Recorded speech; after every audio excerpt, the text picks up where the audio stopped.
రాహుల్ గాంధీ ఇంతగా దిగజారాలా అన్నది ఆయనైనా ఆలోచించుకుంటున్నాడో లేదో తెలియదు. జంజీ ఉద్యమాలకి డేటాతో లింక్ పెట్టాడు.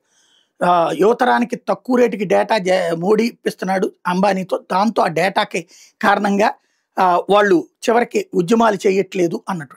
అక్కడే ఒక నీచం అంటే నీచాతి నీచమైనటువంటి సంబోధనలు ఇక క్రమంగా ఆయన పెంచుకుంటూ పోతున్నాడు. ఎలాంటిది అంటే కులాలని పట్టుకొస్తున్నాడు, మతాల్ని పట్టుకొస్తున్నాడు, వర్గాల్ని పట్టుకొస్తున్నాడు, రకరకాలైనటువంటి పట్టుకొస్తున్నాడు. ఇందులో ప్రధానమైనటువంటి అంశం ఏంటంటే హిందువులని డ్యామేజ్ చేసేటటువంటి మాటలు హైయెస్ట్. నిన్న చాత్ పూజకి సంబంధించి జరిగింది. బీహారీలు దేశంలో ఎక్కడున్నా చేసుకుంటారు. ఆ టైంకి నరేంద్ర మోడీ స్విమ్మింగ్ పూల్లో స్విమ్మింగ్ చేస్తున్నాడు. ఆయనకి బీహార్ వాళ్ళు అంటే పడదు. మరి వీళ్ళ అమ్మ స్నానం చేసిందా, ఈయన స్నానం చేశాడా, లేకపోతే వీళ్ళ చెల్లెలు స్నానం చేసిందా? బీహార్ వాళ్ళు చాత్ పూజ చేసుకుంటారు. అది కూడా మొగుడుగా అదిగా చేసుకునేది భార్యలు చేస్తారు. వాళ్ళకి సంబంధించినటువంటి వ్యక్తిగత వ్యవహారం. నువ్వు మాట్లాడేటప్పుడు కామన్ సెన్స్ ఉండాలి కదా, సిగ్గుశరం ఉండాలి కదా. ఇప్పుడు గుజరాత్కి సంబంధించినటువంటి ఆయనకి పోనీ ఆధ్యాత్మిక విషయంలో నరేంద్ర మోడీ అనేటటువంటి వాడిని ఎవడన్నా ఏలెత్తి చూపెట్టగలడా?